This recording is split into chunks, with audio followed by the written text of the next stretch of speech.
Bom dia, pessoal. Vamos retomar aqui o nosso curso de Fundamentos Estatísticos, Ciência dos Dados. Hoje a aula é sobre o PCA, componente principal, e essa é uma aula um pouco mais teórica sobre o PCA, né? Como sempre, nosso curso é de fundamentos, então não é só aplicação. Na lista de exercícios, vai ter um exercício para você aplicar o PCA com imagens, para fazer redução de dimensionalidade em conjunto de imagens, mas o que a gente vai ver aqui não são exemplos de aplicação, mas é a teoria por trás do PCA. Então, e para isso a gente precisa de álgebra linear, bastante álgebra linear. O PCA está relacionado com autovetores e autovalores de matrizes, então a gente vai precisar recordar isso. Essa é uma aula mais densa um pouco em termos de álgebra linear. É só álgebra linear, não tem... Então, a gente começou a ver isso na aula passada. Aliás, antes de começar a aula, tem alguma outra pergunta ou questão sobre o material passado?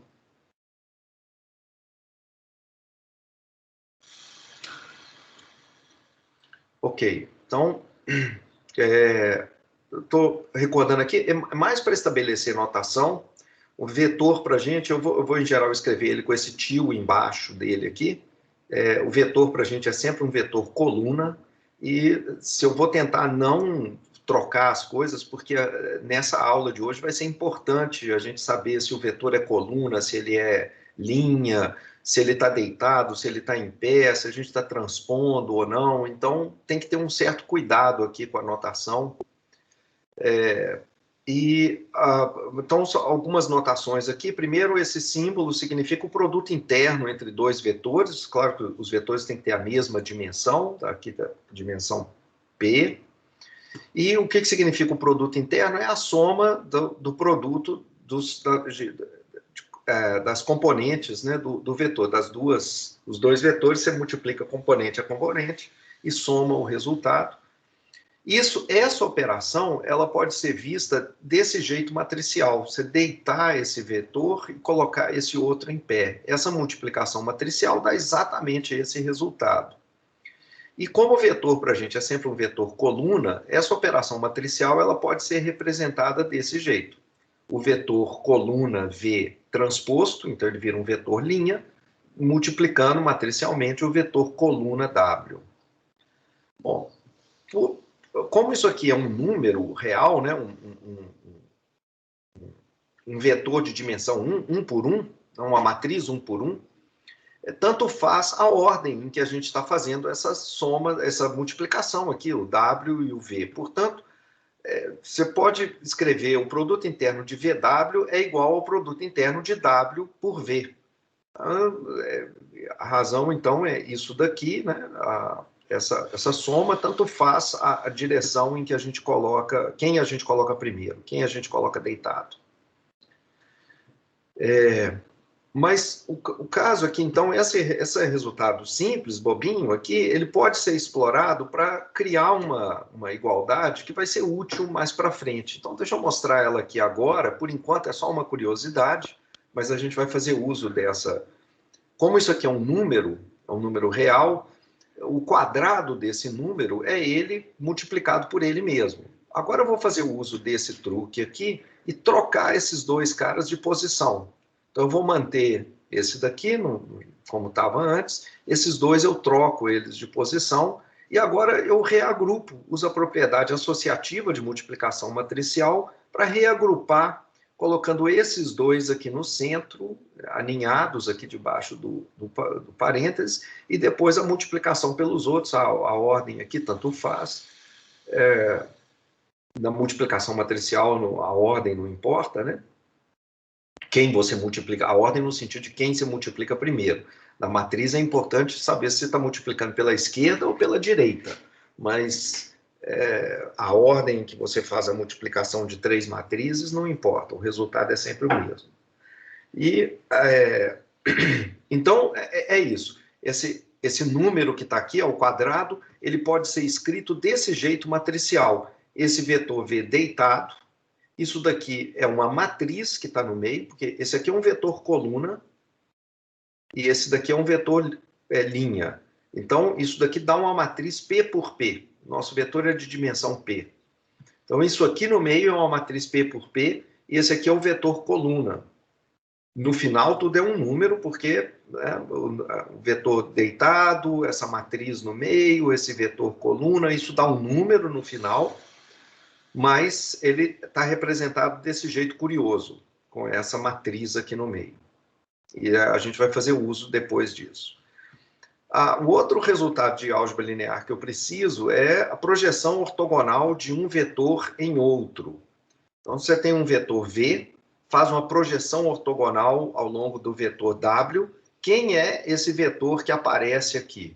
Esse vetor, ele esse vetor aqui, que está com a interrogação, ele é igual a essa quantidade, a esse vetor que está aqui.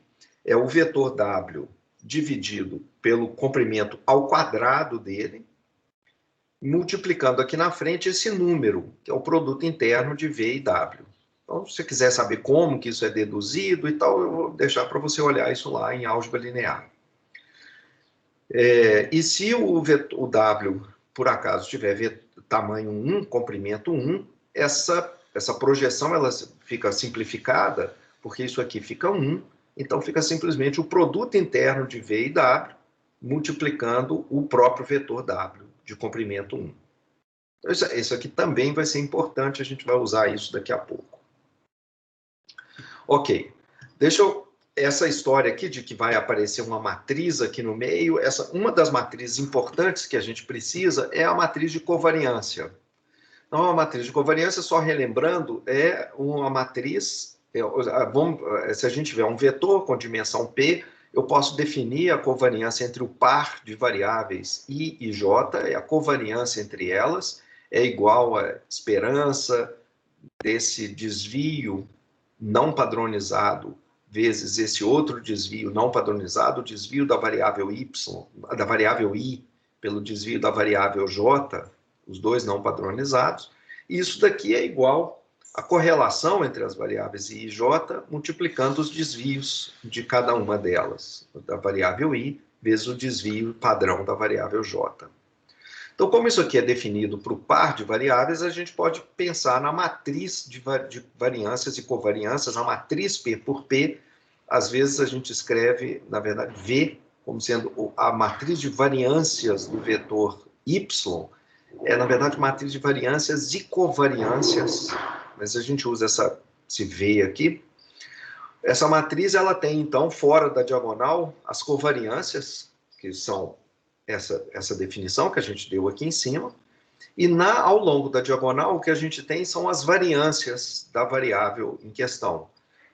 E a variância porque se na verdade você tiver aqui nessa posição, seria, se você calcular a covariância da variável i com ela mesma, com a variável i também, quer dizer, se fizer o j igual a i, o que você vai ter aqui, esse j igual a i, vai ter esse termo, esse desvio ao quadrado. E se você colocar esse desvio ao quadrado, que isso aqui é exatamente a definição de variância. Então, a covariância de uma variável com ela mesma é a variância. Eu vou deixar agora para você checar, como exercício, porque nessa aula, como eu falei, tem muita coisa de álgebra linear, são sempre bastante simples, mas checar que essa matriz de covariâncias que está aqui, que está definida, os elementos, eu defini ela elemento a elemento, né? O elemento IJ dessa matriz está definido aqui. Na verdade, essa matriz, que é isso daqui, né? Essa matriz final aqui, ela pode ser escrita desse jeito, colocando esse vetor em pé e esse vetor deitado. Se você fizer o produto desses vetores, dá exatamente esses termos aqui, e a esperança passa lá para dentro, colocando, então, criando aqui as covariâncias. E, finalmente, esse elemento que está aqui é a mesma coisa que esse vetor em pé vezes esse vetor deitado. O próprio vetor y menos, o vetor de dimensão p, y menos a sua média. Bom, também vamos pensar aqui o vetor y, se ele for um vetor, embora a distribuição normal multivariada não seja fundamental para o PCA, você pode aplicar o PCA em qualquer tipo de dado, nós vamos, para visualização e entendimento do PCA, é útil se a gente assumir inicialmente que o vetor y tem uma distribuição normal multivariada. Não é fundamental, não é necessário no cálculo, mas vai ser útil se a gente fizer isso para visualização dos resultados. Então, se ele for uma normal multivariada, ele tem lá a média, né, o valor esperado, o vetor esperado, e a sua matriz de variâncias e covariâncias, P por P. Além disso, a gente aprendeu que a densidade desse vetor, os pontos de densidade constante, aqueles pontos aonde os pontos y, né, do espaço p-dimensional, em que a densidade tem um valor constante, são os elipsoides definidos pela distância estatística. São aqueles pontos que estão a uma distância estatística do centro, do mu, do valor esperado, a uma distância constante desse centro. E a distância é medida de acordo com essa noção de distância, onde aparece aqui a matriz de variância, a inversa da matriz de variâncias e covariâncias. Então, isso aqui também é uma noção muito importante no resto do curso. Esses elipsoides que a gente vai ter, eles vão ser centrados nesse ponto mu, e eles têm eixos. Os eixos do elipsoide são dessa forma aqui, eles são essa constante C, né? O elipsoide depende da constante C que você está colocando, mas eles variam os eixos, então, para cada lado, esse C vezes a raiz do lambda, onde esse lambda é o alto valor associado com o VI, e o VI é o autovetor, é um dos autovetores da matriz sigma. Sigma ou sigma menos 1. Os autovetores da matriz sigma são iguais aos autovetores da matriz sigma menos 1. É a mesma coisa. Então, esse vetor V, ele é um vetor que satisfaz essa condição. A matriz sigma aplicada no vetor V é igual ao lambda vezes esse vetor V. Você só espicha esse vetor V ou diminui ou contrai ele um pouco.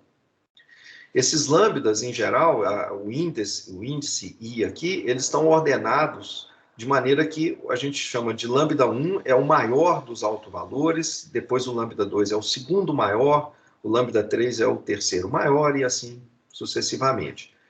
V1, que é o autovetor, então, associado com o maior autovalor, ele é chamado de primeiro autovetor ou primeiro componente principal. Esses lambdas, eles são todos estritamente maiores do que zero, porque essa matriz que está aqui, sendo uma matriz de variâncias e covariâncias, é uma matriz definida positiva. Se ela é definida positiva, os seus autovalores são maiores do que zero. Então, está aqui, se a gente tivesse uma amostra de pontos y, os vetores seriam números, com dimensão 3, né, os nossos itens, os nossos objetos fossem pontos no espaço tridimensional, o que nós estamos falando é que esse y estaria em torno de um ponto mu, que está aqui, com a matriz de variâncias e covariâncias, e se você pegasse uma amostra deles, seria uma nuvem de pontos em torno desse ponto mu, essa nuvem se afastando mais em algumas direções, menos em outras, e essas direções onde elas se afastam mais ou menos estão associados com os autovetores, esses três elementos azuis aqui, esses três vetores azuis são os autovetores associados com essa matriz sigma. Essa linha vermelha, esse vetor vermelho, é o próprio vetor mu, o ponto central, esse aqui, em torno do qual os pontos oscilam. Então, vamos lá para a gente entender o componente principal. Vamos supor que o menor autovalor, lambda p, seja um número próximo de zero. Deixa eu voltar aqui atrás. A gente está imaginando que você está ordenando os autovalores. Vamos imaginar que, então, esse daqui é o maior de todos, eles vão diminuindo em direção a zero, todos são estritamente maiores do que zero. Vamos imaginar que esse cara aqui, que é o último, seja um valor próximo de zero. Próximo. Tá? Um pouco, é estritamente maior do que zero, mas relativamente próximo. Então, se ele for próximo de zero, Isso implica que o elipsoide que a gente está vendo, esse elipsoide aqui, ele é um elipsoide achatado. A nuvem de pontos, ela vai ser achatada ao longo de uma das direções. Porque lembra o que é o elipsoide? O tamanho do eixo, o comprimento do eixo, aqui atrás. Os elipsoides são centrados em mim e os eixos são proporcionais ao alto vetor. O alto vetor tem comprimento 1, é um vetor. E o tamanho do eixo é proporcional ao alto valor. Se o alto valor é um número próximo de zero, significa que ele praticamente não tem eixo naquela direção. Então, é como se, vamos supor que esse cara aqui fosse o menor alto valor, se ele, na verdade, for um alto valor muito próximo de zero, o que significa é que esse eixo do elipsoide seria praticamente zero, praticamente nulo. Isso significa que o que a gente está vendo aqui seria, na verdade, não um elipsoide realmente tridimensional, mas uma coisa meio próxima de duas dimensões. Uma panqueca, uma coisa achatada. Então, isso vem direto desses resultados que a gente viu. E o que a gente pode fazer com isso? Isso implica que o vetor y que a gente está imaginando, que é um vetor tridimensional, nesse exemplo aqui, se esse cara aqui for muito próximo de zero, e significando que a nuvem de pontos ela está praticamente em torno de um prato, né, de uma coisa bidimensional, de uma panqueca elipsoide aqui, mas uma panqueca sem a terceira dimensão ali para cima. Então, esse vetor y, ele vive aproximadamente num espaço de dimensão menor do que a sua dimensão p, que nesse exemplo é de dimensão 3. Isso significaria que o número a gente pode reduzir o número de dimensões do vetor y. Essa redução ela vai estar associada com esses autovalores de sigma. Não tem nenhuma relação com o vetor esperado mu. Está todo associado com o tamanho desses segmentos aqui, dos eixos dessa elipse, que, por sua vez, estão associados com os autovetores e autovalores dessa matriz. Os autovetores todos têm comprimento 1. Então, o comprimento, o tamanho realmente desse eixo está associado com o autovalor dessa matriz. É mais fácil para a gente trabalhar com o vetor y centrado em zero, já que esse vetor esperado não vai ter nenhum impacto na escolha, no entendimento desses PCAs. Então, por causa disso, a gente vai trabalhar com vetores e matrizes centrados em zero. Então, se você tem um vetor x, se a gente vai trabalhar assim, um vetor y, ele estava centrado em mu, eu vou trabalhar agora com um novo vetor, que eu vou chamar de x, de dimensão p também, que é simplesmente o y menos o mu. Então, é o ponto menos aquele ponto central. Ou seja, eu estou levando a origem do espaço para o ponto central. Então, está aqui no nosso desenho anterior. Se o y fosse uma gaussiana centrada aqui, ao trabalhar com x, eu tenho esse x agora vai ser simplesmente uma gaussiana com a mesma matriz de variância e covariância, mas centrado no zero. Ou seja, o que eu estou fazendo é pegando a origem do sistema de coordenadas e transferindo ele para essa posição aqui. Ou, equivalentemente, eu estou pegando a minha nuvem de pontos e forçando ela, trazendo ela aqui para a origem, arrastando ela de maneira... como é que a gente fala desse movimento? Que é inelástico, assim, transladando, né? Transladando rigidamente cada um dos pontos da nuvem de pontos aqui para a origem. Então, fazendo isso daqui. Então, esse seria o nosso x. Daqui para frente, eu vou imaginar, então, que a minha média é zero. E aí, eu vou recordar um teorema espectral. O teorema espectral, ele diz que a gente pode diagonalizar uma matriz que é simétrica e definida positiva, como são as matrizes de covariância, a gente pode diagonalizar ela usando os autovetores. Quer dizer, essa matriz sigma, ela pode ser decomposta, ela pode ser escrita como produto de três matrizes. A primeira matriz, essa matriz P, essa matriz que está aqui é uma matriz P por P, essa matriz P, ela é uma matriz composta, as suas colunas são os autovetores da matriz sigma. Eles estão dispostos aqui na forma de colunas. Essa matriz lambda que aparece aqui no meio é uma matriz diagonal com os autovalores da matriz sigma. Eles têm que estar dispostos de maneira correspondente à ordenação que você pôs aqui nessa matriz P. Então, a gente está imaginando que nessa matriz lambda, o primeiro autovalor é o maior de todos, é o mais positivo, né? O maior valor. Todos são positivos, mas esse aqui é o maior de todos.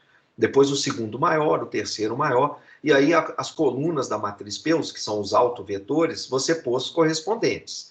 Então, o primeiro autovalor, o primeiro autovetor, ele está posicionado aqui, o segundo autovetor está posicionado aqui, etc. Só um detalhe aqui, se você andou revisando o álgebra linear, você talvez tenha visto que algumas vezes o autovalor pode ser... Peraí. Você pode ter dois autovalores iguais, né? O lambda 1 e o lambda 2 serem um igual ao outro, e aí você tem uma certa imprecisão sobre quais são os autovetores que você vai pegar. Eu vou ignorar esse negócio, porque as matrizes que a gente vai trabalhar, elas, a não ser matrizes que você desenha à mão, se elas forem obtidas a partir de dados, esses autovalores são sempre diferentes. Tá? A probabilidade, literalmente, o resultado matemático mesmo, a probabilidade de obter sigmas com lambdas idênticos é zero. Tá? Você pode provar isso formalmente se você escolhe, se você obtém a partir dos dados, né, constrói uma matriz de variância e covariância, não tem chance de ter dois autovalores iguais. E essa matriz, essa terceira matriz que aparece aqui, na verdade, é a matriz P transposta. Então, na verdade, a gente só tem duas matrizes mesmo. A matriz dos autovetores, dispostos como colunas na frente, e a matriz dos autovalores na forma de uma diagonal. Lembrando também que, no caso de uma matriz simétrica e definida positiva, esse teorema espectral ele fala mais. Esses autovetores que aparecem aqui, em geral, muitas vezes autovetores não serão de uma matriz qualquer, eles não são ortogonais entre si. Mas quando a matriz é simétrica, esses autovetores eles são ortogonais. Então, além disso, a gente sempre trabalha com autovetores com comprimento 1. Se você pega um autovetor qualquer, você trabalha com a direção, né? Então, eles estão em comprimento 1. Os autovetores eles vão ser ortogonais entre si. Então, se você pegar um VI, aqui, um dos autovetores, e fizer o produto interno dele, produto interno agora a gente vai representar com essa operação matricial, esse vetor deitado e o outro em pé. Então, esse produto interno do I pelo J se eles forem iguais, vai ser 1, porque eles têm comprimento 1, o produto vai dar simplesmente o comprimento. E se o I for diferente de 0, na verdade dá 0. Se o I for diferente de J, o produto interno dá 0. Então é um delta IJ, esse delta IJ significa simplesmente a função delta para os coeficientes aqui IJ. Isso, como eles são ortogonais, isso significa que se você pegar essa matriz P que está aqui e fizer esse produto dessa matriz por essa outra, quer dizer, aqui eu estou pegando a matriz P, ela tem as suas colunas, né? As colunas são os autovetores. Então, você está pegando a matriz transposta, os autovetores agora são as linhas dessa matriz transposta. Então, ao fazer esse produto aqui, o que a gente tem é uma matriz no final que no elemento IJ, essa matriz aqui, o elemento IJ dessa matriz é esse delta IJ. Então, esse elemento delta IJ vai corresponder, então, isso aqui é 1 se for igual, 0 se for diferente, corresponde à matriz de identidade. Então, como eles são ortogonais e de comprimento 1, implica nesse resultado. Isso também a gente vai usar isso daqui a pouco. Ok. Então, como esses P autovetores eles são ortogonais, isso significa que eles formam uma base do espaço RP. Lá no nosso desenho anterior, realmente, estou aqui agora, estou imaginando que eu estou centrado aqui, e a gente tinha 3 autovetores, estão aqui, eles formam uma base do espaço tridimensional.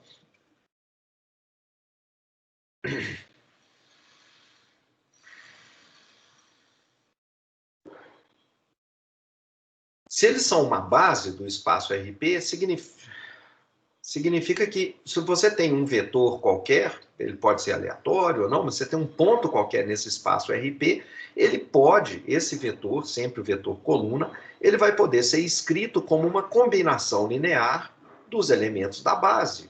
Se a base agora são os autovetores, eu posso descrever esse vetor X decomposto ao longo dessa base agora.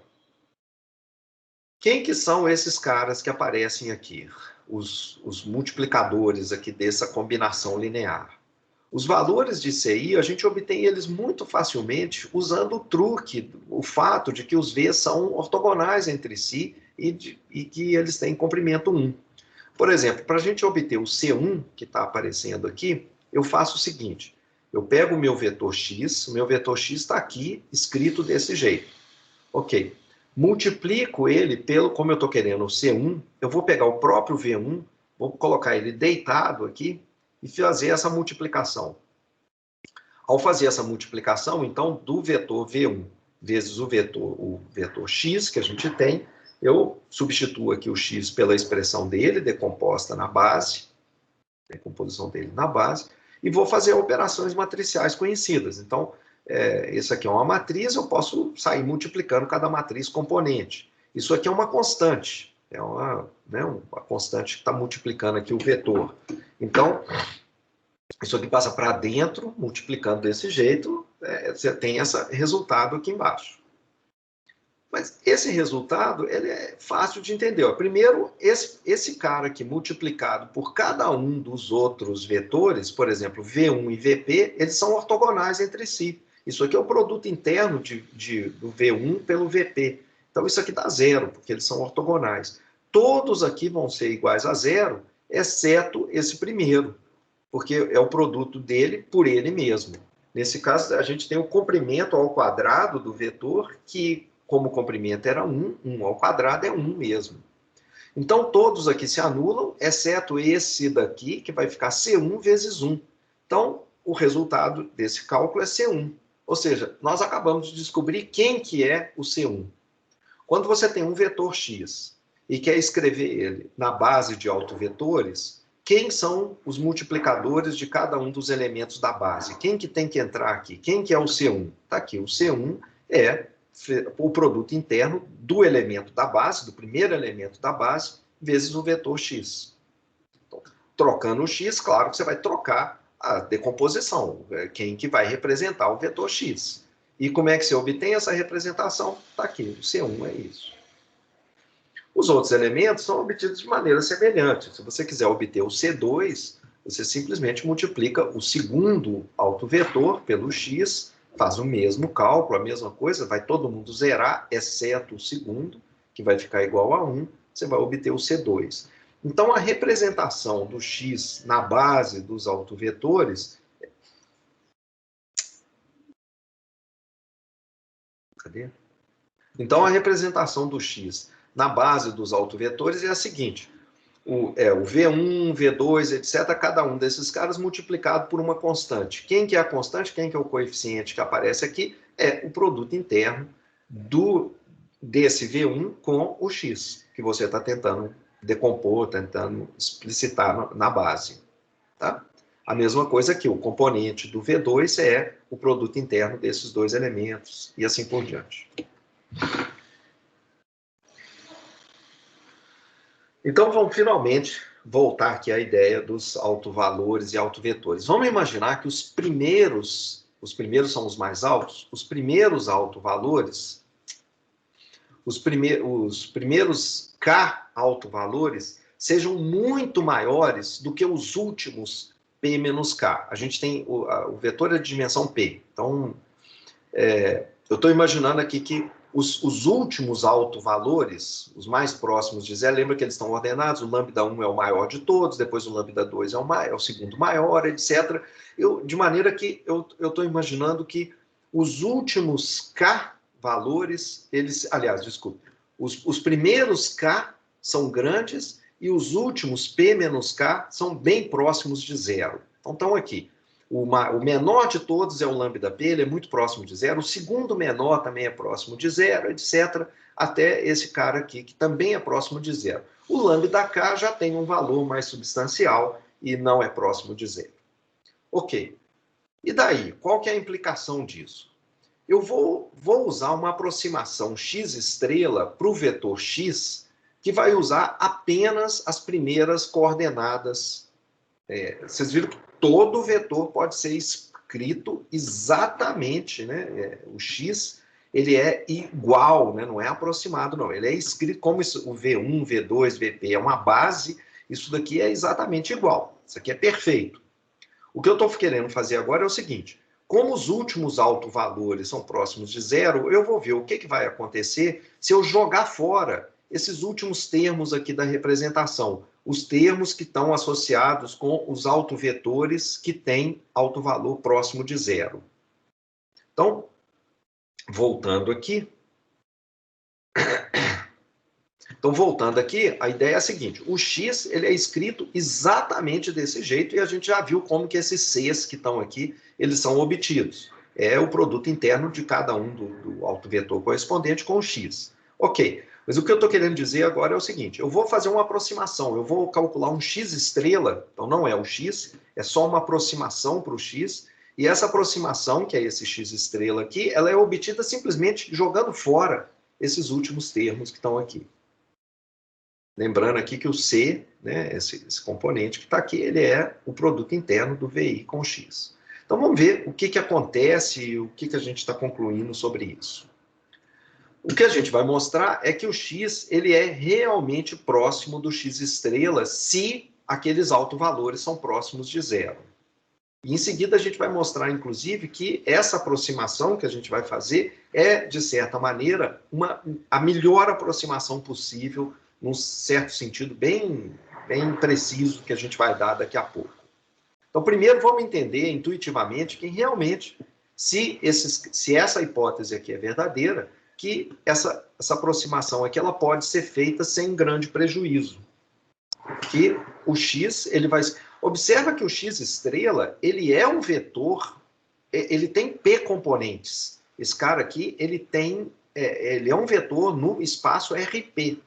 Observa que o x estrela, ele é, o que eu estou escrevendo como x estrela, é a combinação cortando no ponto K. Daqui para frente eu cortei os elementos, né? Isso aqui. Mas cada um desses autovetores é um vetor no espaço RP.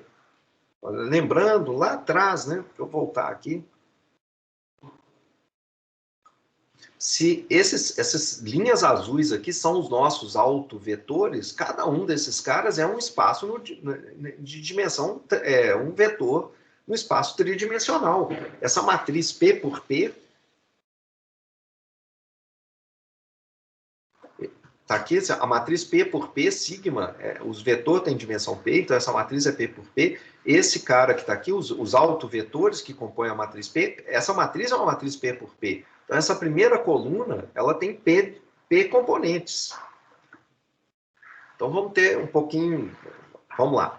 Então, esse vetor x, ele está no espaço RP, eu estou escrevendo ele como um outro vetor também no espaço RP, só que eu estou usando um número pequeno de vetores desse espaço RP para escrever esse x estrela. Eu não estou usando todos os meus P meus P autovetores para escrever isso daqui. Eu estou usando apenas os primeiros Ks. Ok. Então, esse vetor x estrela, ele também está no RP, porque cada um desses caras aqui está no RP. E vamos tentar entender agora. Se ambos são vetores do RP, qual que é a vantagem da gente estar escrevendo essa aproximação de uma maneira usando só esses autovetores aqui? Bom, vamos supor que esse P é, na verdade, 20.000. Quando a gente estiver trabalhando ali com as imagens, a gente vai ver que facilmente, rapidamente, essas imagens, elas acabam que ela é transformada, a imagem inteira é transformada num grande vetor. A gente sai empilhando os pixels e transforma a matriz, que é a imagem, num grande vetor. A gente simplesmente colapsa tudo num grande vetor. Então, ela chega, rapidamente, ela começa a ter uma dimensão muito grande. Imagina que, por exemplo, o nosso vetor, então, está aqui, P, ele tem uma dimensão 20.000. E que a gente, ao fazer esse cálculo, a gente descobriu que apenas os 10 primeiros autovalores da matriz de variância e covariância dos nossos dados, apenas os 10 primeiros são bem diferentes de zero. Os outros são próximos de zero. Olha, o vetor x, ele precisa de 20.000 coordenadas. Você precisa dessas 20.000 coordenadas aqui para escrever qualquer vetor x. O vetor x estrela, ele vai precisar apenas de 10 números, que são os componentes C1, C2, CK, que estão aqui, e os K vetores V1, V2, VK. Cada um desses K vetores, que nesse caso aqui são 10, cada um desses 10 vetores é de comprimento 20.000. Então, qual que é a economia que está sendo feita aqui? Eu estou passando de um vetor que precisa de 20.000 termos para outro vetor que precisa de 10 mais 10 vezes 20.000. Está muito maior. O que acontece é que quando você tiver... Isso é para um vetor x. Vamos imaginar que a gente tem, na verdade, vários vetores x, várias imagens. O que acontece agora é que essas N imagens, todas elas terão os mesmos autovetores, os mesmos K autovetores. Então, se eu tiver um número grande de imagens, eu vou precisar de 10 vetores de dimensão 20.000, então 200.000 números, ok? Mas esse conjunto enorme de imagens, elas podem ser diferenciadas olhando apenas o C1, C2, CK de cada um deles. Porque a base agora na qual eu represento são os mesmos 20.000. Isso vai ficar mais claro quando a gente estiver vendo a aplicação de reconhecimento de faces, que vai ser na lista de exercícios. Então, eu vou deixar, eu não vou enfatizar muito isso aqui, não. Eu queria só que, se você, por acaso, vai começar a olhar, quando eu começar a falar agora de redução de dimensionalidade, etc., você olhar para isso aqui e falar, ué, mas não tem redução nenhuma, eu estou precisando de 10 vetores de dimensão 20.000, mais esses 10 números, qual que é a redução que está sendo feita aqui? Eu estou precisando de mais números em vez só dos 20.000. Vai ficar mais claro quando a gente estiver vendo a aplicação. Tá? O que nós vamos fazer aqui nesse momento é provar que realmente esse vetor x ele é próximo do x estrela. Vamos lembrar que a gente está pensando no x e no x estrela como pontos aleatórios no espaço de dimensão p. Para a gente mostrar que, em geral, o x ele é próximo do x estrela, eu vou começar tomando a distância ao quadrado entre eles. Então, a distância entre esses dois vetores, vou mostrar, ela é um número maior do que zero, necessariamente. Eu vou mostrar agora que essa quantidade que está aqui vai ser aleatória. Então, eu tenho uma projeção, né, os autovetores lá parados, mas esse número que está aqui, às vezes essa aproximação pode ser muito boa, às vezes ela pode ser meio ruim, pode ser um pouco maior. O que eu quero mostrar é que essa projeção, quando você fizer a projeção, o tamanho médio dessa projeção vai ser próxima de zero. O valor esperado dessa quantidade é próximo de zero. Como é que a gente vai fazer a prova? Vou começar olhando para essa distância entre esses dois vetores. Distância ao quadrado, não precisa da raiz quadrada, não sei. Se isso daqui for próximo de zero, a raiz quadrada disso também é próxima de zero. Então vamos olhar aqui, deixa eu ver o que é esse comentário. Não sei o que é isso. Então vamos lá. Eu vou escrever o vetor x, ele está aqui, até o final. Esse é exatamente o meu vetor x, né? Menos agora o x estrela. O que é o x estrela? É só a primeira parte, né? A gente joga fora esse outro termo que está aqui. Eu aproximo o vetor x escrevendo, usando só esses primeiros componentes aqui, essas primeiras partes. Então, o x estrela é isso daqui. Ao fazer a diferença, é claro que esses termos aqui todos então vão ser cancelados, vai sobrar só isso daqui. Então, essa diferença ao quadrado é só esse pedacinho aqui ao quadrado. Vamos passar aqui para a próxima. Então, a gente acabou de encontrar que essa diferença ao quadrado é igual... Essa diferença ao quadrado é igual a isso daqui. É esse pedacinho que sobrou. São aquelas coeficientes multiplicando os autovetores aqui, os últimos autovetores, aqueles que têm autovalores próximos de zero. Bom, esse componente aqui ao quadrado, por que esses autovetores aqui, eles são ortogonais entre si? Isso daqui é simplesmente igual a essa soma aqui ao quadrado. De novo, isso aqui é álgebra linear pura e simples. Eu vou deixar para você fazer esse exercício aqui. Vou até pôr aqui, vou pôr explicitamente na lista de exercícios.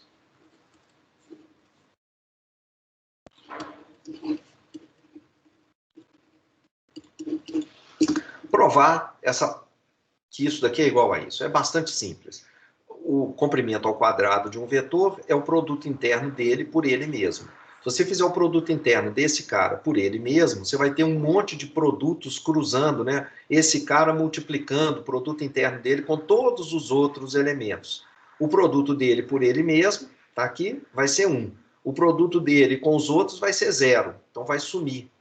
Então o que vai aparecer no final é só esses termos aqui ao quadrado, multiplicando o comprimento de cada um desses indivíduos aqui. É um exercício bem simples, eu vou deixar isso na lista. E vou dar a indicação de como fazer. Mas aí o resultado disso, então, é que como esses caras têm comprimentos 1, essa diferença aqui é simplesmente isso. Por sua vez, quem que era o C? Vocês lembram? A gente gastou um tempo tentando identificar quem que deveriam ser, né, essas coordenadas aqui na decomposição nos autovetores. Essas coordenadas a gente achou, era o produto interno de cada um dos, por exemplo, o CK mais 1 era o autovetor K mais 1, o produto interno dele com o ponto X, que você está tentando decompor na base dos autovetores. Então, esse cara que está aqui é simplesmente isso aqui ao quadrado. Agora, eu vou usar aquele truque que a gente falou antes. O produto interno elevado ao quadrado pode ser escrito desse jeito meio estranho aqui, que é esse cara, né, que é um número, multiplicado por ele de novo, mas transposto agora, né, esses dois caras, porque a ordem tanto faz. E agora eu agrupo esses termos aqui. Então, observa que no final das contas, a diferença dos dois vetores ela é escrita dessa maneira, onde você tem esse x transposto, é o vetor x, coluna, vezes o vetor x deitado. Esse produto aqui é essa matriz grande, que está aqui, uma matriz P por P. E é a mesma matriz em todos esses termos que estão sendo somados. O que está diferenciando é o vetor, autovetor, que você está colocando na frente e atrás. Então, a gente acabou de encontrar que essa diferença aqui ao quadrado,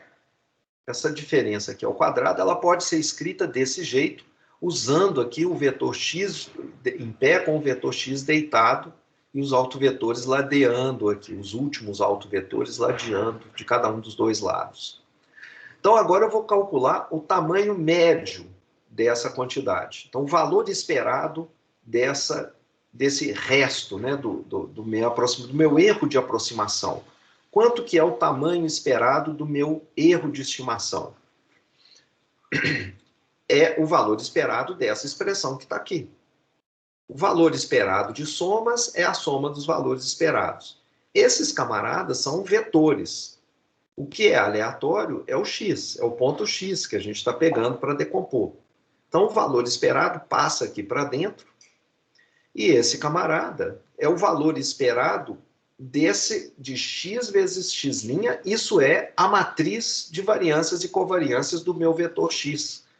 Se isso aqui não estiver claro, isso foi um dos primeiros slides que a gente viu lá atrás. Deixa eu voltar lá. Em que eu mostrei que essa matriz de variância e covariância, ela podia ser escrita aqui, olha, a matriz de variância e covariância, ela era o valor esperado, podia ser escrito dessas várias maneiras aqui. Lembrando agora que o nosso x é o y menos a sua média, as suas médias, essa expressão toda que está aqui dentro é exatamente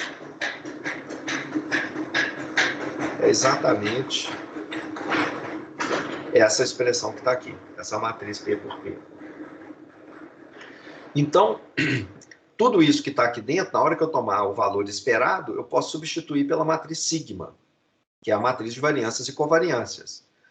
olha, mas esse cara que está aqui é o autovetor dessa matriz de covariância. Então, a matriz de covariância aplicada no autovetor retorna simplesmente o próprio autovetor, espichado ou não, né, pelo autovalor. Ó, observa que esse autovetor é esse mesmo que está aqui na frente. Esse aqui é um número real, positivo. Então, eu vou passar esse cara aqui para frente e vou fazer essa operação matricial.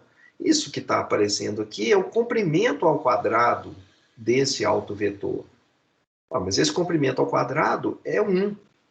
Então, toda essa soma aqui, na verdade, dá simplesmente qual que é o tamanho que você espera para a diferença entre, né, da aproximação x estrela para o x verdadeiro. Se você aproximar o vetor x usando apenas as primeiras componentes principais na decomposição, o tamanho do erro que você vai cometer, são dois vetores diferentes, mas o tamanho desse erro, o tamanho esperado, né, o tamanho esperado, ele é dado pela soma dos autovalores dos elementos que você está ignorando, dos componentes que você está jogando fora. Se esses caras forem próximos de zero, se todos esses lambdas aqui forem próximos de zero, então essa aproximação ela também é pequena. O erro de aproximação, desculpe, né, ele é pequeno, ele é próximo de zero. Então, o que você pode aproximar? O que você pode usar? Bom, você deve usar os primeiros autovalores e o tamanho do erro que você está cometendo é dado exatamente pela soma dos últimos autovalores que você está ignorando. É dado pela soma dos autovalores dos autovetores que você está ignorando. Então, a gente está encontrando que se aqueles últimos autovalores são próximos de zero, esse erro de aproximação ele é aproximadamente zero. Como ela é uma variável, essa distância aqui tem que ser exatamente positiva, né, ou maior ou igual a zero, se o valor esperado é próximo de zero, significa que a própria variável aleatória ela também vai estar empurrada lá em direção a zero, né? Então a gente vai estar esperando que o x seja um valor realmente próximo do x estrela. Então, a conclusão final é que, se os últimos autovalores, os menores, eles forem não só menores, como também próximos de zero, a gente pode usar representar um x estrela numa nova base, né, num novo sistema, eu posso fazer ele igualar ele a essa representação. Essa daqui é simplesmente a representação do vetor x na base dada pelos autovetores. Mas eu uso isso daqui para todos os meus pontos agora, eles vão ficar agora representados por esse novo sistema de coordenadas, um sistema de coordenadas dos autovetores, e além disso, se eu compuser, né, se eu realmente multiplicar esses Cs por esses Vs, etc., o que eu vou ter no final é praticamente o X. Tá? Não vai ter uma diferença substancial entre esses dois vetores. Bom, aí a pergunta que você podia fazer é o seguinte: tá bom, entendi, intuitivamente é razoável, eu posso fazer isso, mas isso é o melhor que eu posso fazer? Então aqui entra agora um daqueles outros resultados bacanas, né, bonitos, que as pessoas se perguntaram o seguinte: será que não tem um outro conjunto também de vetores ortonormais? Ortonormal significa que eles são ortogonais entre si e que, além disso, tem comprimento 1 também. Então, um outro conjunto, em vez de usar, de escrever o meu x estrela como sendo, né, uma combinação linear, C1, C2, CK, desses autovetores, será que eu não tenho um outro conjunto de vetores normais entre si, ortogonais, que eu podia usar para representar o meu vetor x e que desse uma aproximação melhor do que essa daqui? Porque eu estou vendo a intuição que tá bom, se os autovalores são próximos de zero, isso daqui vai tender a ser, essa aproximação vai ser boa. Mas será que eu não posso fazer melhor, não? Não tem um outro conjunto de autovetores, não tem um outro conjunto de vetores ortogonais entre si que dá uma projeção x estrela agora, de x, que seja melhor do que a minha projeção x estrela, não, que é o vetor x projetado nos autovetores V1, VK, ou seja, Se eu usar essa projeção aqui, isso aqui, esse x estrela é o meu x projetado ortogonalmente nos V1, V2, VK, que é um conjunto de vetores diferentes dos meus autovetores. Será que o tamanho típico do erro que eu vou obter, eu não consigo algo que seja menor do que o tamanho do erro que eu estou tendo quando eu faço a projeção usando os autovetores? Toda essa preparação é porque, primeiro, a pergunta tem resposta e, segundo, vocês já sabem qual que é a resposta, né? Você pode antecipar, por todo esse estilo retórico da pergunta, que a resposta é um não maiúsculo, com letras maiúsculas e ainda em negrito. Então, esse é um resultado muito bacana. Ele fala o seguinte, olha, o subespaço de dimensão K, que minimiza o valor esperado do resíduo, que o resíduo é essa diferença aqui entre o x e a sua aproximação, ele é o subespaço formado pelos primeiros K autovetores da matriz sigma. Nenhum outro conjunto de K vetores ortogonais entre si pode representar o x tão bem no sentido de diminuir mais ainda essa quantidade, tão bem em K dimensões quanto os K primeiro autovetores de sigma. Eu vou passar agora rapidamente por essa demonstração, apenas para o caso K igual a 1, só dando uma ideia rápida da demonstração, porque eu não quero gastar muito tempo mostrando exatamente, com todos os detalhes de álgebra linear, como que isso aqui é obtido. Tá? Mas, então eu vou mostrar só o caso K igual a 1 e vou mostrar isso muito rapidamente, mostrando então que o primeiro autovetor é o vetor que melhor diminui essa projeção se você usa uma dimensão só. Renato. Okay? Pois não. Eu não sei se você vai falar sobre isso, mas uma coisa que eu sou muito curiosa é como que a gente chega nesse valor da variância explicada dos K componentes que você vai selecionar. Porque essa é uma métrica que a gente usa para escolher, né, quantos componentes a gente vai selecionar do PCA. Vamos sim. É exatamente para chegar nessas partes que eu quero passar rápido por essa demonstração matemática. Vem aqui. Ok, tá? ok. Mas a gente vai chegando. É bem simples. Essa é uma parte... Quando a gente chegar lá, a gente já está... Nós estamos chegando na praia. É muito simples. Então, vamos lá. O que eu estou querendo? É só para dar uma ideia, então, da demonstração. Depois, se você quiser, nos slides aqui está bem detalhado. Você pode ler aqui depois e, se tiver alguma dúvida, me procurar. Mas o que eu estou querendo, então? Eu quero só com K igual a 1. O que eu estou procurando, então, é um vetor, uma linha no espaço, né? Um vetor aqui preso aqui na origem. Esse aqui é o meu vetor V. Eu estou procurando, então, um espaço de dimensão K igual a 1, tal que a distância aleatória entre um ponto X no meu espaço, ele está aqui em dimensão 3, o meu vetor X. Eu agora vou pegar esse ponto X e vou projetar ele ao longo dessa direção. Então, todo ponto do meu espaço tridimensional, os pontos estão mais concentrados em certas regiões do que em outras. É um vetor aleatório, não é? Eu posso projetar qualquer ponto do espaço, mas eu estou olhando para esse X como um vetor aleatório e os meus dados estão concentrados, aqui é a origem, eu lembro que eu já subtraí a média de todo mundo, né? Então, todo mundo está em torno do zero, então ele se oscila mais ou menos em algumas direções e tal, elas estão correlacionadas. Então, tem uma nuvem de pontos aqui, eu estou pegando a minha nuvem de pontos e projetando ela ao longo de uma direção. A pergunta é, qual é essa direção, V, que eu tenho que escolher, para que eu tenha essa distância aqui, a distância que vai sobrar, a distância... entre esses, o que vai sobrar, né, que é o resíduo, seja a menor possível. Então, deixa eu explicar um pouco melhor isso. Primeiro, o que eu estou chamando aqui de linha, na verdade, né, é um subespaço de dimensão 1, no espaço, no caso aqui no desenho R3, mas seria no RP, é o conjunto dos múltiplos do vetor V. É isso que é o que eu estou chamando aqui de linha, né? É o subespaço gerado pelo vetor V. São simplesmente os múltiplos desse vetor. C aqui é uma constante. Positiva, negativa, ou até zero também, porque ele passa aqui pela origem. escolhendo diferentes V, se você trocar o V, você tem diferentes subespaços de dimensão 1. Eu estou procurando aquele V que vai fazer essa subtração a menor possível. Vamos entender isso aqui. Aqui está um ponto X qualquer. Ele vive no R3, esse X é aleatório. Eu estou imaginando que eu já subtraí as médias, então o valor esperado é a origem, 0, 0, 0.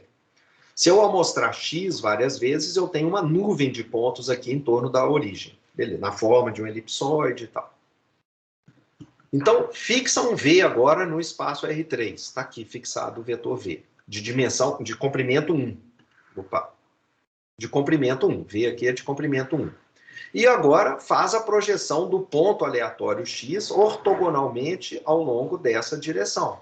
Então, está aqui. Então, ao projetar o X ortogonalmente, a gente tem esse vetor aqui. Essa é a minha projeção ortogonal. Está aqui.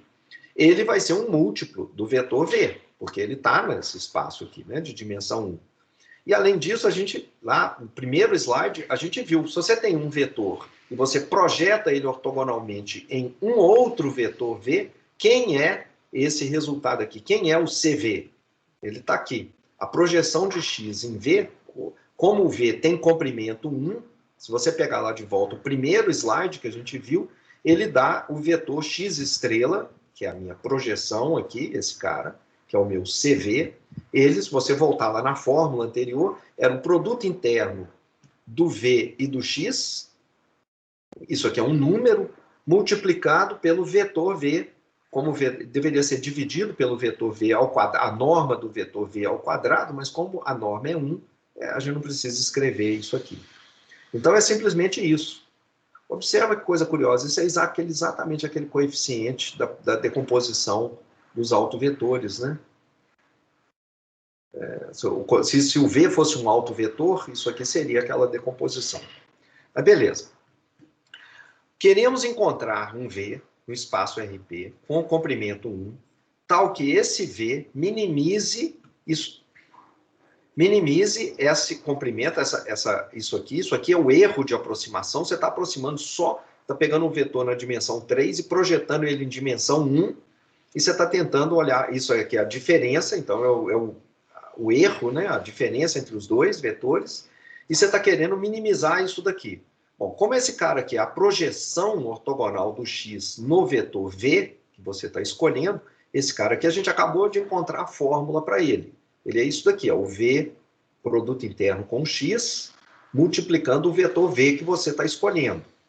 Onde esse X é um vetor aleatório, com comprimento, com média zero, e com a matriz de variância e covariância sigma.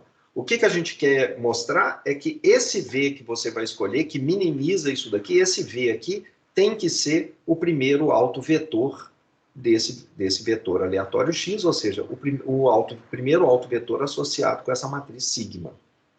Então, como é que a gente mostra isso? Vamos primeiro começar olhando aqui essa diferença aqui dentro. Então, tá aqui. Vou voltar aqui, vou mostrar isso daqui, a gente está vendo, é igual a isso, porque essa projeção ela é escrita desse jeito.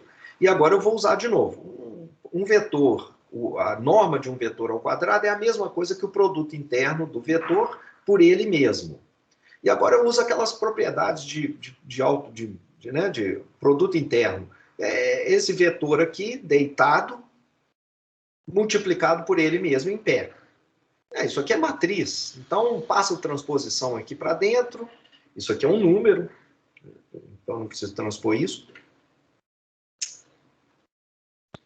Então, esse cara aqui transposto é simplesmente o primeiro transposto, o segundo também transposto. Isso aqui é um número, não precisa mexer nele. Esse cara aqui transposto. E agora faz as multiplicações todas aqui. Então, vai ficar x vezes x', está aqui, menos esse cara, você vai saindo, fazendo todas as multiplicações, e aí você vai ver que vai ficar igual a essa expressão que está aqui embaixo. Tá? Essa expressão que está aqui embaixo, esse cara que está aqui é o comprimento do vetor V. Bom, a gente está escolhendo aqui um vetor V, a gente está forçando ele a ter comprimento 1, porque só interessa a direção dele, né? Eu vou fazer as projeções ao longo da direção. Então, esse cara aqui tem comprimento 1. Isso aqui pode sumir. Então, voltando aqui, essa diferença, devia estar aqui um quadrado, essa diferença ao quadrado, o comprimento, né, do erro ao quadrado, é dado por isso daqui, o 1 sumiu, aquele V ao quadrado, norma de V aqui pode desaparecer, e essa parte do meio, eu agora vou juntar esses dois caras aqui, eu vou usar a propriedade associativa, vou isolar esses aqui, vou fazer isso aqui nessa ordem agora de multiplicação matricial. Isso daqui sendo uma matriz P por P. Então tá aqui, então finalmente isso daqui vai ficar igual a isso. Isso aqui é um número, tá? Esse aqui é o vetor deitado e esse em pé. Aqui é o contrário mesmo, não foi erro não. Eles estão trocados aqui, tá? O transposto está no segundo elemento aqui. Isso aqui é uma matriz P por P. E finalmente esse pedaço aqui, olha, aparece esse produto interno elevado ao quadrado. Lembra daquele truque, né? Vai usar ele aqui de novo. Isso aqui é a mesma coisa que ele por ele mesmo. E agora eu troco esses dois aqui de posição, agrupo agora esses dois termos aqui, olha para o segundo termo, você vai ver que é a mesma coisa, aqui multiplicado por 2 e com negativo, aqui é o mesmo termo, só que positivo. Então, isso aqui fica, na verdade, igual a isso daqui. Aqui, na verdade, devia ter um V' aqui, tá, gente? Ficou faltando aqui um V transposto, x menos x' e V. O que a gente quer? A gente quer encontrar o V que minimiza o tamanho esperado dessa quantidade ao quadrado. Então, eu vou calcular aqui o tamanho esperado. Então, o valor esperado dessa quantidade aqui, isso aqui devia ter um quadrado, que está faltando, é o valor esperado desse primeiro termo. Isso aqui não depende do V. O V não está aparecendo aqui, é o vetor x. O V só está aparecendo aqui, menos o valor esperado dessa quantidade. Então, o V vem para fora, é a direção que você está querendo escolher, e o que tem de aleatório está aqui dentro.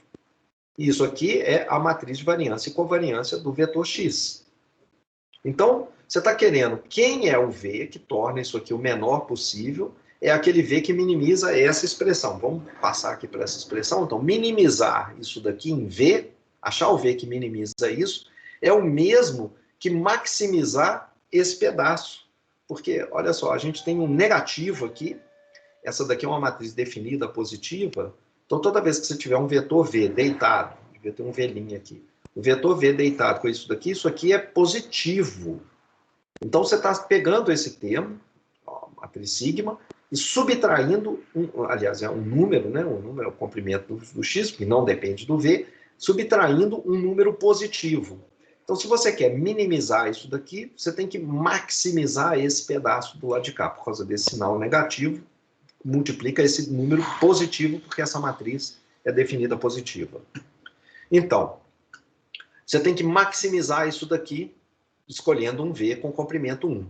Então, o problema fica reduzido a isso. Encontrar o vetor V, isso aqui devia ter ele transposto aqui, que faz com que esse produto seja máximo.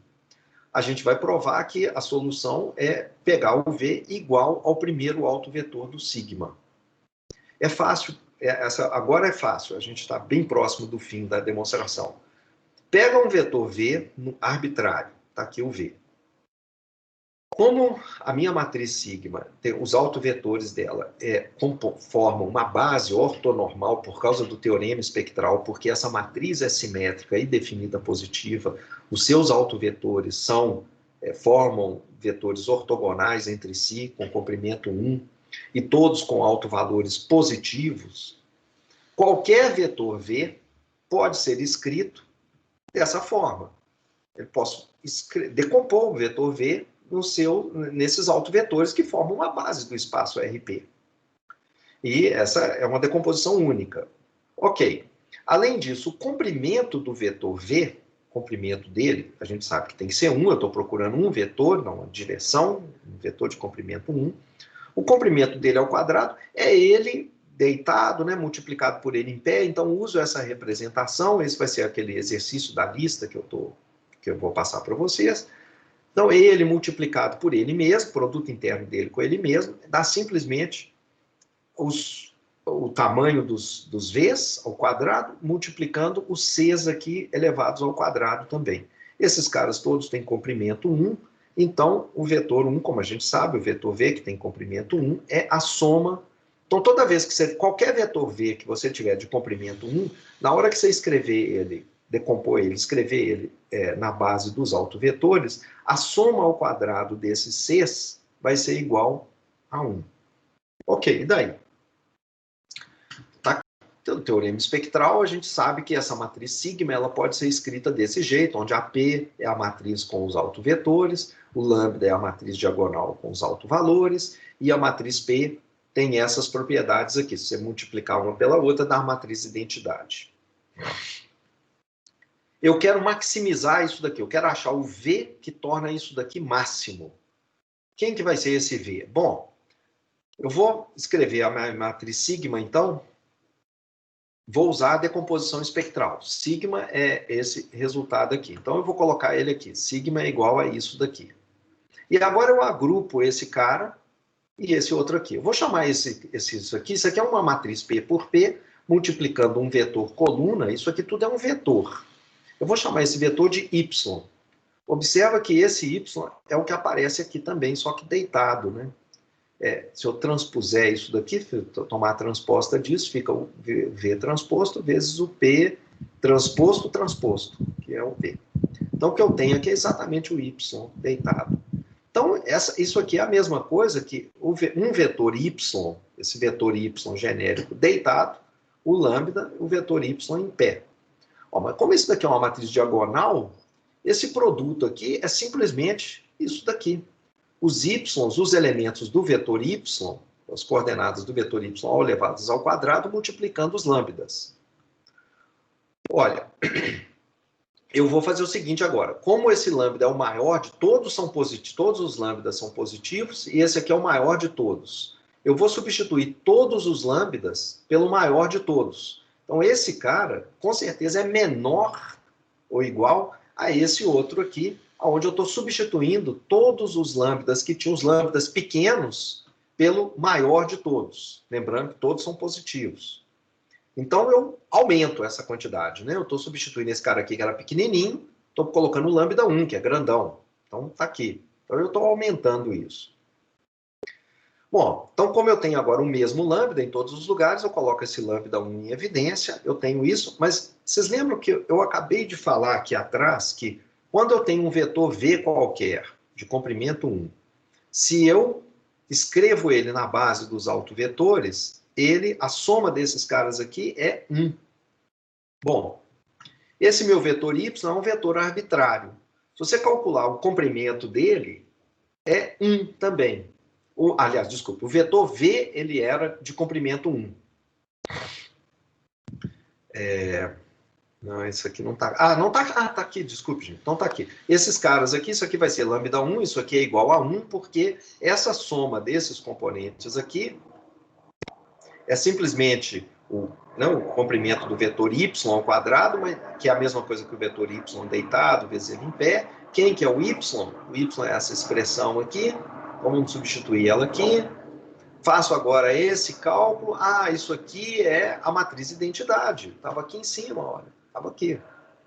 Então, isso aqui vai ficar igual simplesmente ao comprimento do vetor V. O comprimento do vetor V ao quadrado, devia ter um quadrado aqui, é 1. Então, pronto. Então, isso aqui tudo é igual a 1. Ok, então estou encontrando que essa quantidade aqui que tem que ser maximizada, ela é sempre, qualquer que seja o V de comprimento 1, ela é menor ou igual ao primeiro alto valor da matriz sigma. Então, não tem jeito de você deixar isso aqui maior do que o primeiro alto valor. É menor ou igual.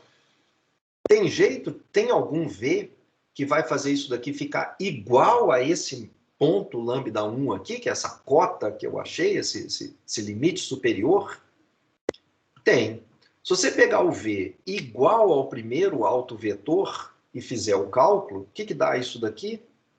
Isso aqui vai dar, como esse cara aqui, vezes o V1, é exatamente o primeiro autovetor multiplicado pelo lambda 1. Esse lambda 1 vem aqui para cá. Isso aqui é o comprimento do V1, é 1, é lambda 1. Ou seja, tomar o V igual ao primeiro autovetor atinge o máximo dessa quantidade. Ou seja, quem é o vetor V de comprimento 1 que maximiza essa quantidade? É o vetor V igual, e essa quantidade aqui máxima vai ser igual ao λ1, ao primeiro alto valor. Então, quem é essa quantidade? É o V igual ao primeiro alto vetor. Então, resumindo, se você tem X vivendo lá no R3, X é aleatório. Ah, não, desculpa. Então, o resultado que a gente encontrou aqui é, se você está procurando, vamos lá, vamos voltar lá atrás. Você quer fixar uma direção no espaço, esse ponto X é aleatório, mas você quer fixar uma direção no espaço X e agora representar todo ponto através da sua projeção aqui, de maneira que esse termo que resta, essa diferença, esse negócio aqui, seja o menor possível. Não para cada ponto individual, né? Mas seja o menor possível em média. Esse comprimento aqui, desse erro, dessa diferença, seja pequena em média. Quem é esse vetor V que a gente tem que procurar que vai tornar isso o menor possível, esse erro aqui? É o autovetor associado com esse vetor aleatório X. O primeiro autovetor. Então, essa mesma demonstração que eu fiz aqui, ela pode ser generalizada, é mais ou menos os mesmos passos, só que fica um pouco mais longa e mais complicada, e eu não vou fazer ela aqui agora, mas é a seguinte, se o X vive no R3, X é aleatório, e se você estiver agora procurando um plano fixo, ou seja, duas dimensões, que passa pela origem, tal que a distância aleatória do ponto X até a sua projeção no plano que vai passar aqui, o plano pode ser gerado por dois vetores ortogonais entre si. Quem é esse plano que vai minimizar a distância do X até a sua projeção? Vai fazer com que, em média, essa seja a menor possível. Então, um plano aqui, tá aqui. Plano é o conjunto de todas as combinações lineares de dois vetores, W1 e W2. A gente toma esse W1 ortogonal ao W2, de comprimento 1. Quem são os dois pontos, W1 e W2, que você tem que escolher para que seja o menor possível, a diferença aqui seja a menor possível. Quando você projetar o X no plano, você vai encontrar um X estrela, você vai encontrar que os componentes ao longo dos seus dois vetores que geraram o plano, né? Foram as combinações desses dois vetores, de tal maneira que essa diferença aqui, que é o que está sobrando, esse resíduo, seja o menor possível em média, né? O plano que está nesse comprimento mínimo. Então, o resultado que a gente acha, está aqui como se tivesse vários pontos, então, no plano, no espaço, né? Você está projetando cada um deles ao longo desse plano, e você está querendo que o valor médio desse erro que está sobrando aqui, desse erro de aproximação, seja o menor possível. Então, procurar esse camarada, o resultado é que os dois vetores que você deve usar para gerar esse plano são os dois primeiros autovetores do vetor X. Então, essa é a generalização que, se você está procurando K vetores ortonormais no espaço RP, tal que essa quantidade aqui, onde esse X estrela é a projeção do X no espaço gerado por esses caras, seja a menor possível, que esse tamanho esperado seja mínimo, a solução é que esses Ks que tem que ser aqui são os primeiros autovetores do sigma. Tá? Então, não vou fazer a demonstração aqui, está aqui, na verdade a demonstração está aqui, mas eu vou pular totalmente. E aí, pulando isso, então, em resumo, se você precisa encontrar K vetores no RP ortogonais entre si e com comprimento unitário, tal que essa quantidade que está aqui, que é o tamanho do erro de projeção que a gente está fazendo, seja não, desculpa, isso aqui eu estou voltando ao resultado. Ainda é a demonstração, viu, gente? Aqui que está o resumo. Então tá. Então, são vários slides, estão pulando todos eles. O resumo é, um vetor X no RP, ele pode ser reduzido, ou escrito, esse vetor X, como uma aproximação X estrela. Essa aproximação é uma combinação linear, dado por esse coeficiente C1, CK, de uma base fixa, o X vai alterar, mas essa base vai permanecer fixa, esses V1, V2, VK aqui. Quem são esses V1, V2, VK que tornam essa aproximação a melhor possível, naquele sentido de minimizar aquela distância esperada, etc. Os Vs são os autovetores, os primeiros autovetores da matriz de variância e covariância desse vetor aleatório X. E, além disso, esses coeficientes aqui, que são as projeções que dão a aproximação, é simplesmente o produto interno do ponto X com os autovetores, os tais autovetores, os K primeiros que você pegou.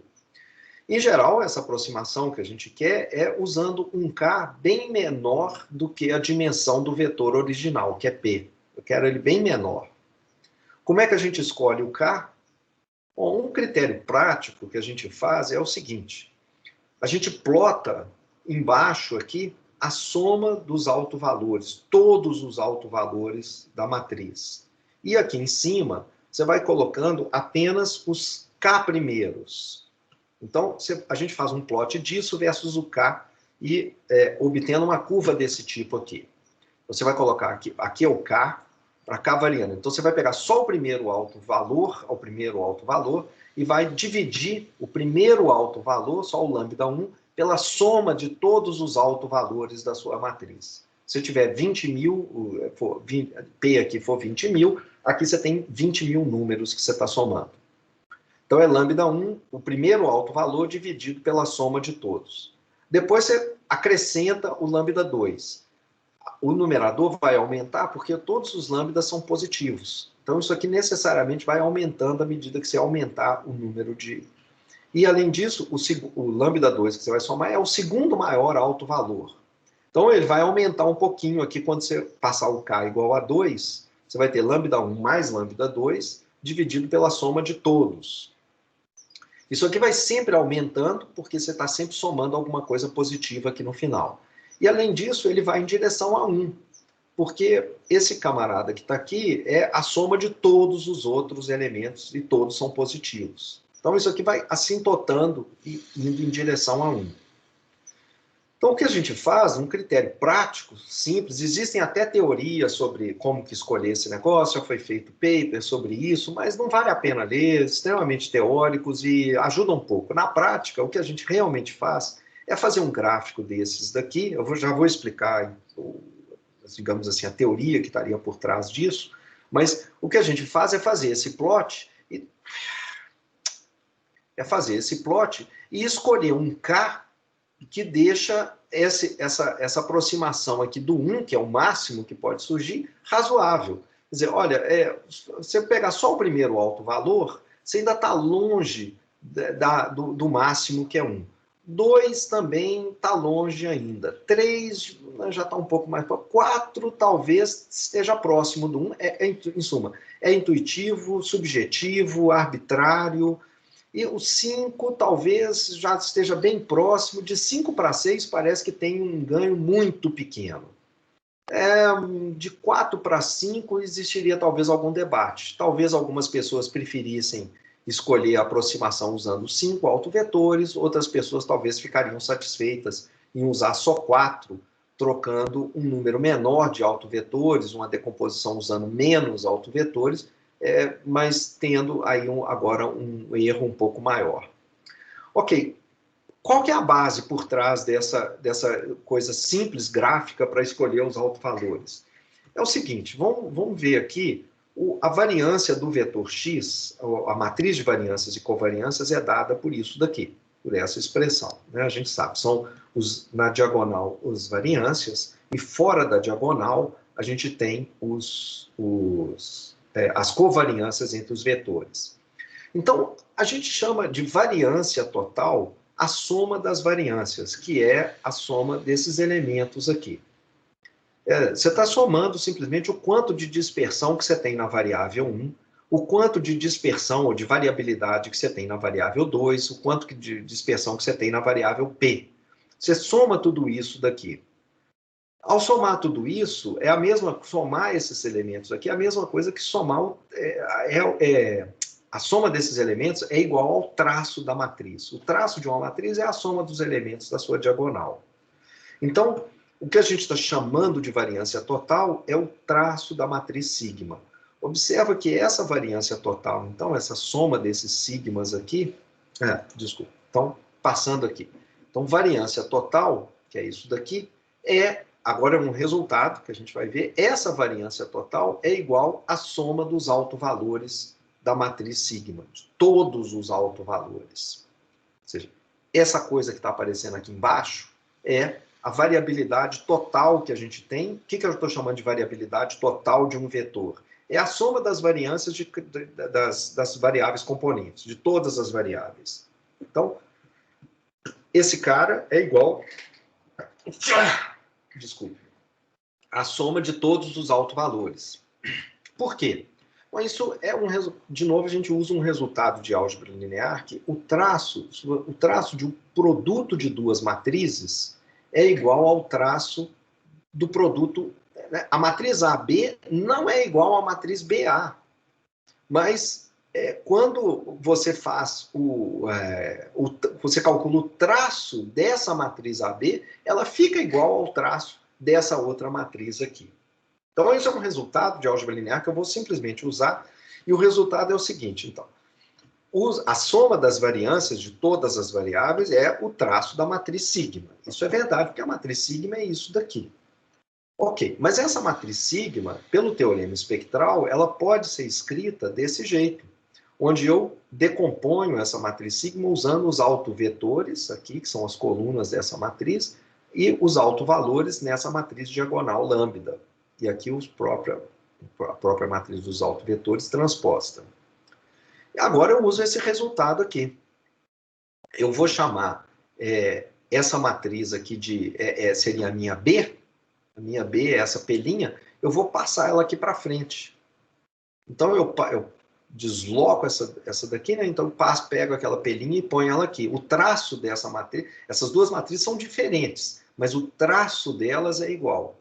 O traço dessa matriz aqui é igual a essa, mas essa matriz ela é composta por vetores ortonormais, ortogonais entre si. Então, P' é igual à matriz identidade. Isso significa que o traço dessa quantidade é simplesmente o traço da matriz lambda, que é a matriz diagonal formada pelos autovalores. Então, a soma desses caras é a soma desses autovalores. Então, a ideia é a seguinte, você tem lá o y, quando você fizer, vamos pensar nesse cara aqui, né? Ele é o iésimo componente principal. Vamos pensar nesse cara.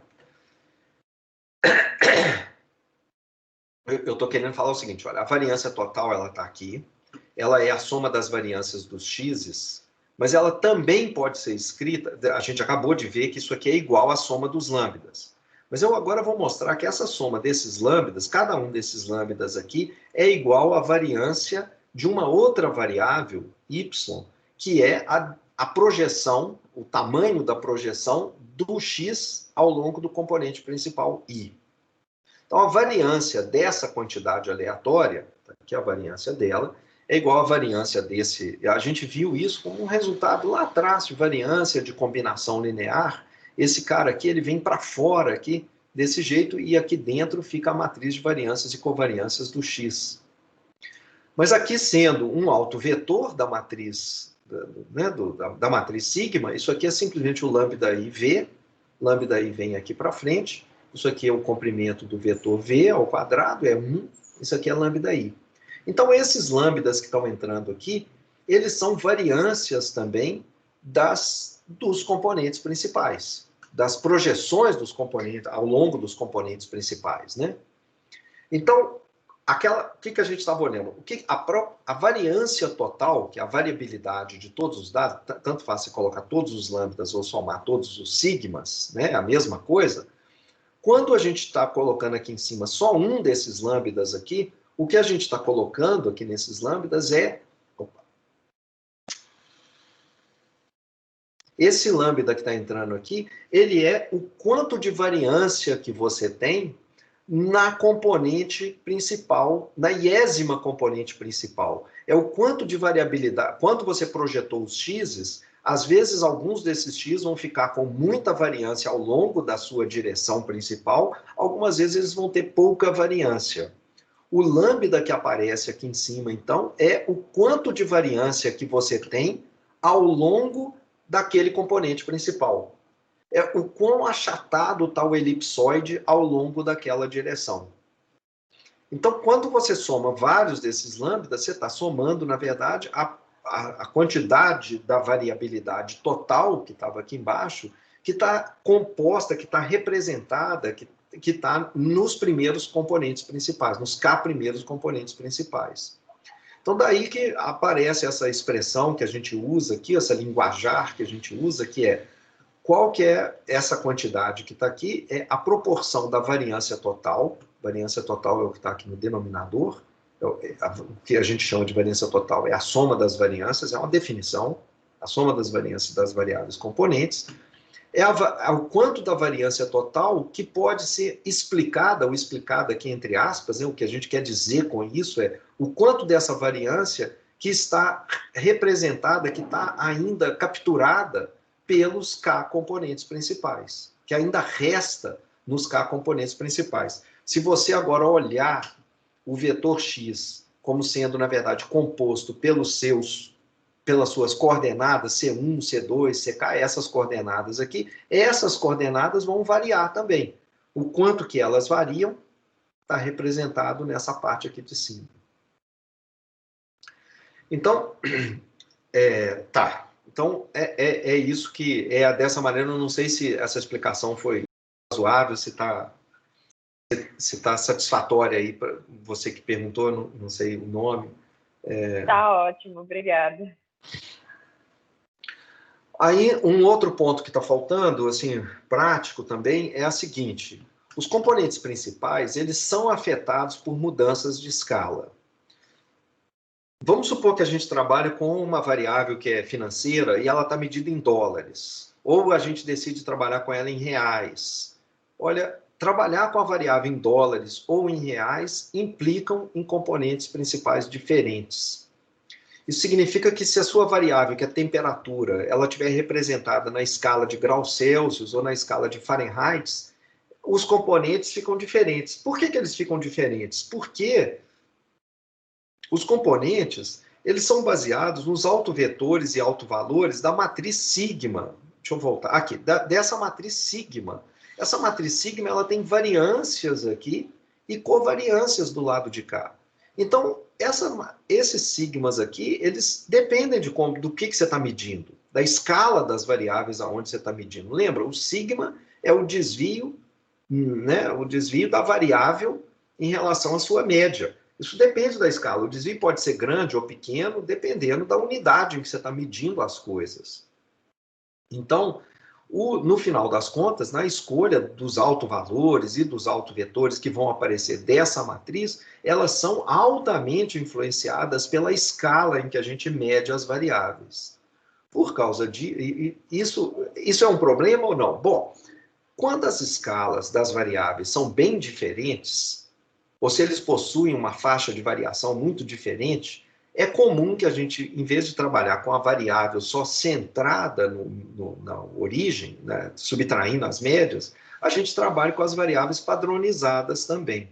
Quer dizer, cada uma das variáveis a gente divide pelo seu desvio padrão para deixar as escalas, todas as escalas, em desvios padronizadas. Deixa eu ver se está aqui. Então, isso, não tem mais explicação não, mas então, o que eu estou dizendo, assim, as escalas serem bem diferentes? Vamos imaginar, por exemplo, que uma das variáveis as unidades são domicílios de indivíduos e a gente está olhando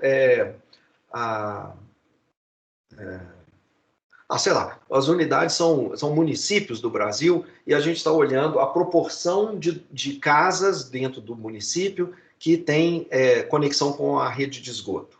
Então, a proporção de casas. Então, esses são números entre 0 e 1. Para o município, então, eu tenho um número entre 0 e 1, que é a proporção de casas que estão ligadas. Então, uma das variáveis, quando eu medir os vários municípios, eu tenho essa variável, que é essa proporção de esgoto, elas são números que estão entre 0 e 1. Então, o sigma dessa variável não pode ser muito grande. O quanto que os diferentes municípios oscilam em torno do seu valor esperado de conexão com esgoto. Não pode ser muito, né? Não vai ser maior do que 1. 1 já é o tamanho máximo do range, né? A variação total dos dados está entre 0 e 1. Então, o desvio deles é menor do que 1. Ok. Então, essa variável, o desvio com certeza é menor do que 1. Agora, vamos pegar uma outra variável, por exemplo, que podia ser o PIB do município, medido em reais. E aí você vai ter municípios com PIB per capita, PIB, vamos supor que é o PIB mesmo, né? Nem é per capita, é o PIB do município, o valor total dele. Então você vai ter um município como São Paulo, com um PIB gigante, e outros municípios, e quando eu estou falando gigante, é da ordem de vários milhões de reais, ou bilhões de reais, sei lá. E outros municípios com um PIB ridiculamente pequeno. Mas a escala agora o PIB é positivo, né? Vai de 0 até centenas de milhões de reais. Olha, então esse sigma agora é gigante. Então a gente teria duas variáveis no nosso conjunto de dados em que esses sigmas aqui vão ter ordens de grandeza completamente diferentes. E isso vai ser ruim na hora que a gente for calcular os componentes principais, porque eles vão ser altamente afetados por isso. Eu gostaria de fazer uma redução de variabilidade que não fosse afetada pela maneira meio arbitrária em que eu meço isso, porque em vez de medir proporção de casas que estão conectadas ao esgoto, eu podia, por exemplo, medir como porcentagem das casas. Aí, agora, em vez de estar entre 0 e 1, eles vão passar de 0 a 100. Mudou, a variável é a mesma intrinsecamente, mas... Então, por causa disso, o que a gente faz é trabalhar com as variáveis padronizadas. Isso é, eu trabalho com o vetor Z, que não só eu subtraio a média deles, mas eu divido também pelo desvio padrão das variáveis. Então, eu preciso de uma matriz de covariância do vetor Z, que é esse vetor que está aqui padronizado, e agora, quando a variável é padronizada, essa matriz de covariância dos vetores padronizados é a matriz de correlação só. Ao longo da diagonal, as variâncias da variável padronizada é 1. Exatamente porque você padronizou, você dividiu pelo desvio padrão dela, essa variável ela passa a ter uma variância de 1, igual a 1. Então, a diagonal é 1. E fora da diagonal, a covariância de duas variáveis já padronizadas é apenas a correlação. Então, a gente costuma trabalhar, na prática do PCA, você pega uma tabela de dados com N itens e P variáveis. Estão aqui os dados assim representados como linhas são os itens, as colunas são os dados. A gente calcula a matriz de covariância das P variáveis. Se elas forem muito similares entre si, e como é que você obtém a matriz de covariância? No R, por exemplo, cov da matriz de dados D já retorna uma matriz, por exemplo, são P variável, P colunas, ou uma matriz P por P, que é a matriz de covariância dos dados. E em seguida, e aí eu vou deixar isso na lista de exercícios, a gente simplesmente chama comandos que calculam os autovetores e autovalores dessa matriz. Se as variáveis forem muito discrepantes entre si, as suas escalas, elas não forem comensuráveis, a gente, em vez de pegar a matriz COV, a gente pega a matriz COR, que é a matriz de correlação dos dados. Então, essa aqui passa a ser a matriz de correlação e os restos seguem igual. A gente calcula os autovalores, autovetores e faz esse gráfico que está aqui. Isso vai estar lá na lista de exercícios, tá, gente? Com o exercício com imagens, que são as faces de pessoas, e depois você vai fazer isso com outro conjunto de dados que são outras imagens também, outro problema. Mas aí, então, você vai obter esse gráfico que está aqui e vai fazer um corte. E o exercício, deixa eu mostrar aqui, antes que fique falando, assim, o exercício ele é bem completo, tá? Ele tem...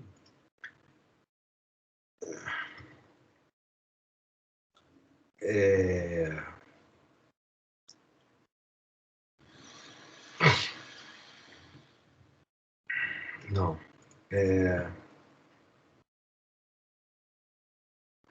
Eu não vou achar ele aqui agora, não. O exercício, a lista de exercícios, ela vai ter, assim, sei lá, umas 15 páginas. Só que dessas 15 páginas, as 12 primeiras, sou eu descrevendo como fazer uma análise com o componente principal para redução de dimensionalidade no problema de imagens. As Yale Faces, que a gente vai usar, uns conjuntos de dados antigos que tem aí, e clássicos. Cadê eles?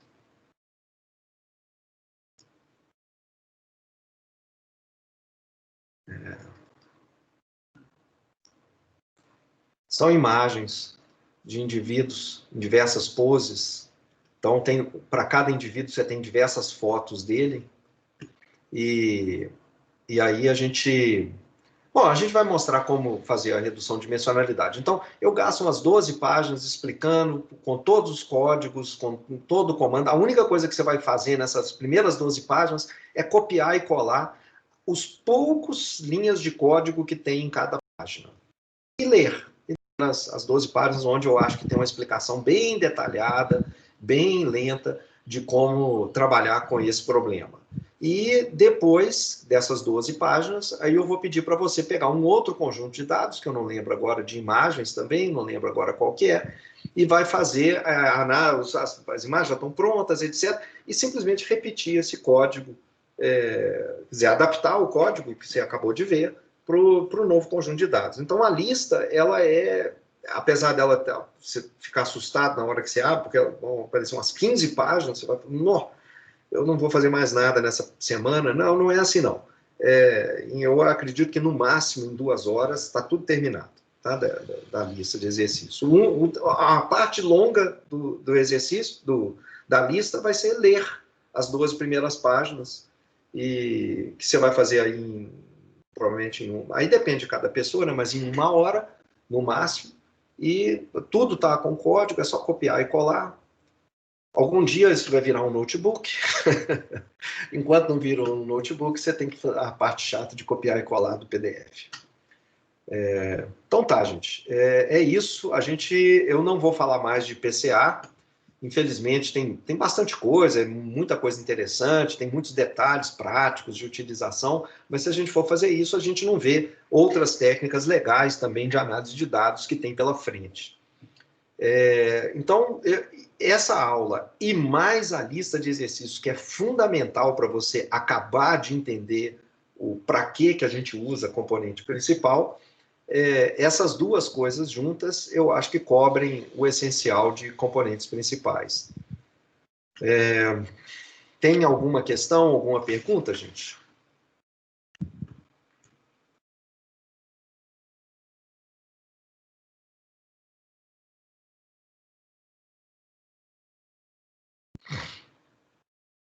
Bom, se não tem, então vamos parando por aqui e a gente retoma, então, na terça-feira. Aí a lista, ela deve sair hoje, então, tá? A próxima lista.